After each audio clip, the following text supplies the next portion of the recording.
isweydiisay ama ma ku baraarugsan tahay in hal kiimiko keliya oo maskaxdaada soo dayso ay kaa dhigi karto qof ku waalan moobeelka ama aan iska dhigi karin oon isxakamayn karin iskana xakamayn karin isticmaalka moobeelkaas oo kaa dhigaya qof mar walba raadinaya farxad joogto ah sidoo kale raadinaya oo aan iska dayn karin caadooyin iyo waxyaabo aan isaga faa'iido lahayn haddaba kiimikadaas ayaa waxaa loo yaqaanaa dopamine qaar badan oo dadka ka mid ah ayaa waxay u haystaan dopamine inay tahay kiimikada keliya farxadda balse xaqiiqadu middan way ka qoto dheer tahay waa ayna ka duwan wayna ka halis badan tahay dopamine keliya ma siiso qofka farxad waxay kicisaa oo qofka siisaa dhiirigelin motivation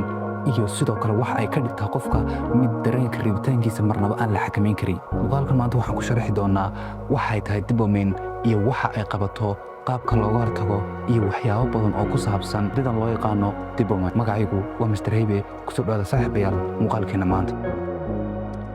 haddaba waa maxay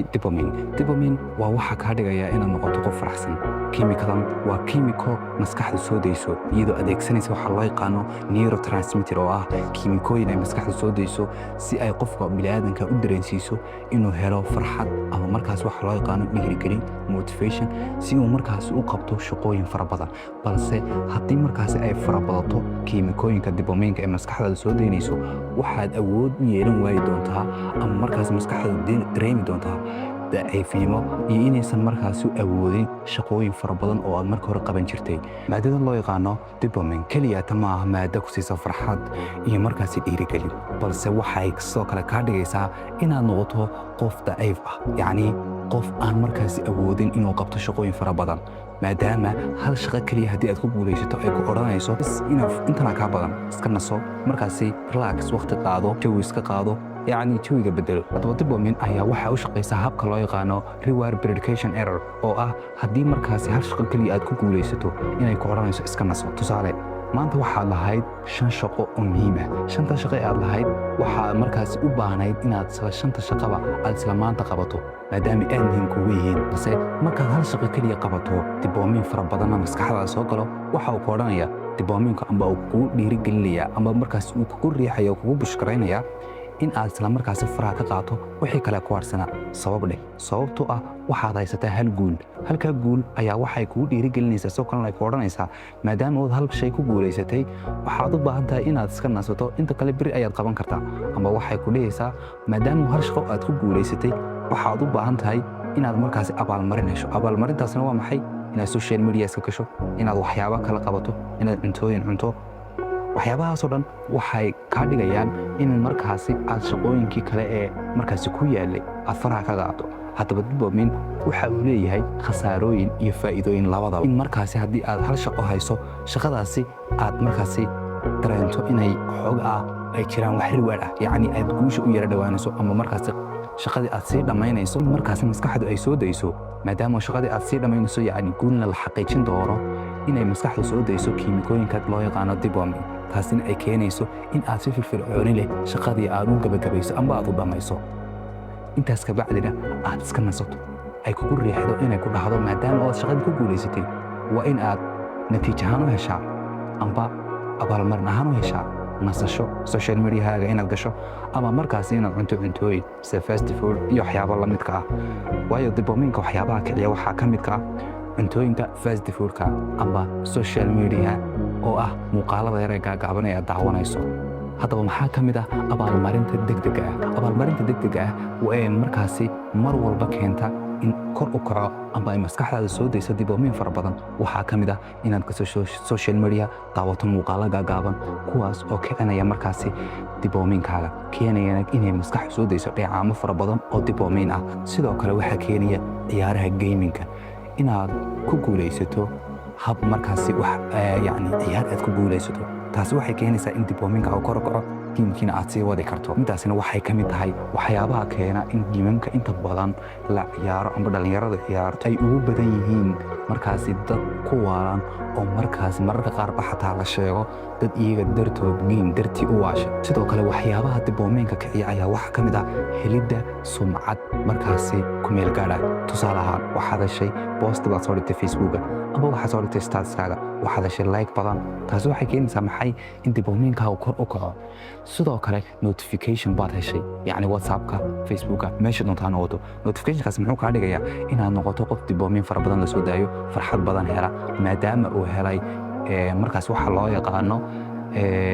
sumcad ku meel gaar ah oo aysan ahayn waxyaabo marka sidoo kale waxaa jira wax loo yaqaano markaasi abaalmarinta daahda yacni abaalmarintu way kala duwan tahay waxyaabaha qaar waxaa loo baahan yahay inaad markaasi waqti badan ay kugu qaataan si aad ugu guulayso waxyaabaha qaarna si yaro fudud ayaad ugu guulaysan kartaa diboominkana waxyaabaha kiciya waxaa ka mid ah waxyaabaha sida fudud loogu guulaysto maskaxdeena sida caadiga ah waxay u samaysan tahay inay howlaha fudud mar walba ay diiradda saarto kuwa adagna ay dib u dhigto haddaba halkaa maxaan ka ogaanaynaa halkaa waxaan ka ogaanaynaa haddii tusaalaan xirfad aad baranaysa maanta inay kugu adkaan doonto waqti badanna ay kugu qaadan doonto saad xirfaddaasi u barato maadaama ay jiraan cadow badan oo leedahay kaas oo ay ka mid yihiin diboominka mar kasta oo aad shayga ku daahdina diboominkaagu muxuu samaynayaa waxa uu samaynayaa inuu ku dhaho ama markaasi dheecaamada maskaxda soo daynaysa ay yaraadaan taasina waxay keenaysaa inaad shayga faraha ka qaadaba oo kale inaad mararka qaar samayso jimicsi joogtaa ama markaasi caafimaadkaaga aad ku dadaasho ama markaasi aad samayso cilmi baadhis waxyaabahaasoo dhani waxay u baahan yihiin waqti maadaama ay waqti u baahan yihiinna way kugu adkaan doontaa inaad markaasi diboominkaaga xakamayso sababtoo ah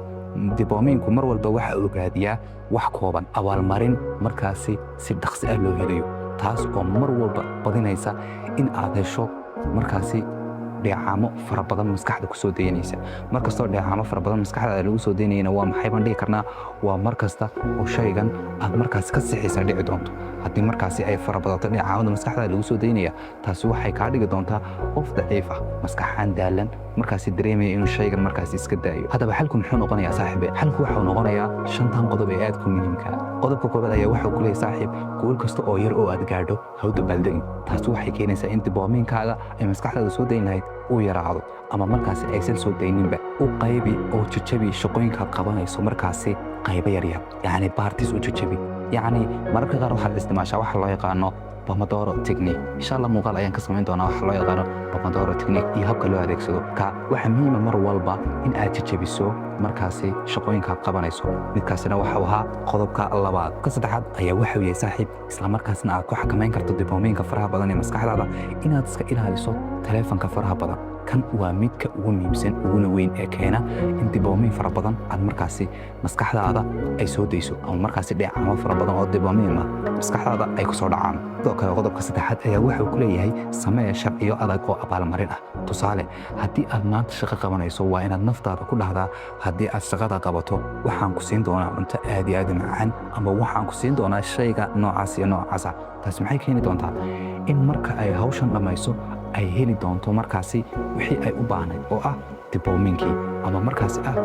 cunnadii ay aad ku jeclayd ee macaani taasi maxay keeni doontaa inaad shaygan saa ugu dhaqsiyaad badan dhamayso qodobka shanaad ayaa waxaa ku leeyahay saaxiib diiradda saar shaqada ee diiradda saarin dareenkaaga qodobkan waxaad ka fahmaysaa mar kasta oo diiradda saarto shaqooyinkaad qabatay intay leeyihiin oo aad isku daydo oo aad ismahadiso oo aad isdhahdo shaqooyin badan baad qabatay waa mar kastoo diboominkaagu u kordhi doono isla markaasna ay kooran doonto maskaxdaada iska daa shaygan maanta inta ku naso berrin ayaad sii bilaabi doontaa iyo waxyaabo la midkaa waxaana lagaaga baahan yahay in aad mar walba noqoto qof ku shaqeeya qorshihiisa balse aan ku shaqayn dareemihiisa